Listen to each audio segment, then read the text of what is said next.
Welcome to Isaac's video diary. As you can no doubt see, this is a massive piece of rock which they've anchored into here so they can move their stuff up the hill when they move into their house up there. I drove up there last night. It is ridiculously windy, steep, narrow, twisty, you name it. It's really crazy. So over here we have my bike, and underneath that tree is where I had my tent last night. Over there in front of the bike you can see my dressing room, and obviously things are a little bit packed up again because I've just been super excited to hit the road. Hopefully I can do 2 or 3 more passes today before I get tired. I found that last night I was getting sleepy around 6ish, but I've been going since about 6 o'clock as well, so again similar to today, but we'll see how we go. Yesterday I saw a marmot cross the road as I was gunning it in my sports mode. It was amazingly cute. Hoping that the GoPro picked it up from earlier. I saw castles, which I wish that I had time to take shots with, or actually a better camera to take shots with. Where you're looking from is where I met a little dog called Plenty last night and his owner. I'll just take you around so you can have a look. So over there you can see all these rocks just hanging around here. I'm not actually sure what that's for. I'm assuming it's just some nice native garden kind of rocky area here in the Alps. So what I might do is take you over here and just give you a quick rundown of what I've been doing with the bike.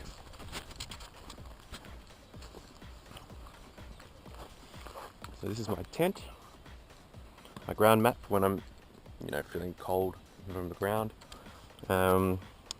This is my mat, and this is my sleeping bag.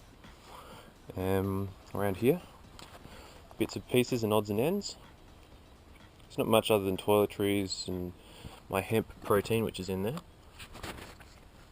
I'm coming around this side, all my clothes.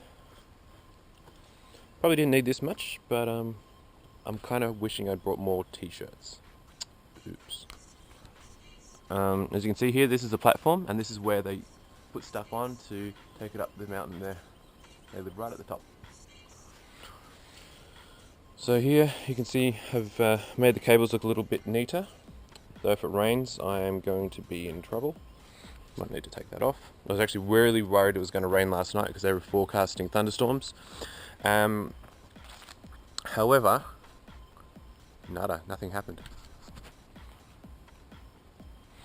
You can see it's pretty foggy and smoggy up there, so maybe it's raining up there. Okie dokie. So you probably can't tell, or you might be able to tell, that my shirt is inside out. It's because the other side is covered with strands of white, which I'm assuming is sweat. Not cool. Anyway, back to yesterday. So yesterday I saw a marmot, castles, did 4 passes, the Stelvio Pass, which is incredibly beautiful, the Umbrail Pass, which is really fun, and on which I'm pretty sure that's where, just at the start of that, I saw the marmot. Coming up the Stelvio Pass in the morning was incredible. I came out the back side of it, so I didn't go this way normal people go, I went through the back way, and incredibly, it takes your breath away just how amazing the road up through it was my first real Alp experience. So as I was going up the road, there were these narrow, tight space caverns which you drove through, cut into the side of the rock that goes up through the mountain, and little windows on the side. That was so it's hard to explain how amazing that is. It's just something I've always wanted to see. There were lots of motorbikes on the road yesterday. Some of them were so good at riding that I couldn't keep up with them, so I didn't try. Though I did try at one point, and the Ducati saved my life, I'm pretty sure, because as I was going around a corner really fast, slammed on the brakes a little too hard. The bike started slipping this way, and then the ABS and the gyroscopes sensed it that I was slipping and went like this and put the brakes on, and then I was able to get through there. The only reason that happened is because I was afraid of oncoming traffic. There weren't any, so. But still, I kind of went a bit slower after that, until I got used to shifting my weight more. There's nothing quite like an Alpine road to teach you how to shift your weight on a motorbike, or one that you're not familiar with anyway, because this one, a little different. The seat is so very wide that it feels really weird at first to shift your weight, because I'm used to doing it slightly back. This one I found that I sat slightly forward in order to do it. See how wide that seat is? It's just from there to there. I'm finding that I get the most ease of side-to-side action here. So I kind of had to really find my way around the bike the moment that it started getting hairy. But I'm still not super good at learning on first how to go around a corner going uphill. That's a proper hairpin. That's tricky. Downhill's easy. Uphill, power kind of cuts in and out a bit. I'm still getting used to where the throttle is on that, and also how fast I can do it. Pretty sure this bike can go much faster than I'm currently riding. Yesterday was amazing. I had a takeaway kebab this time instead of a pizza for dinner. Had a really tasty food in Davos, Switzerland. I had a phone call from Paul Stone, standing watching a small Swiss village, and that was pretty fun. And today I'm going to try to reach the place called Disentis, which goes through another mountain pass, apparently with a monastery. So I might check that out. And then the next on the trail is the Furka Pass. I'm not sure I'm saying that right. It's F-U-R-K-A. And I might go to Chamonix, which is amazing because it's such a good name. And then further south, almost to Nice, and I'll camp there the one last night. And then from there, I think I will aim for a journey around the Nicosian Hills and see what's to be seen in the hills there. Alrighty.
You are not going to believe how hard it was to get all this up here.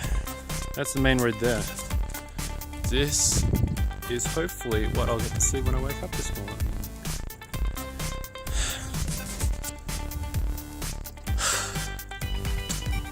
It could be trickier getting out.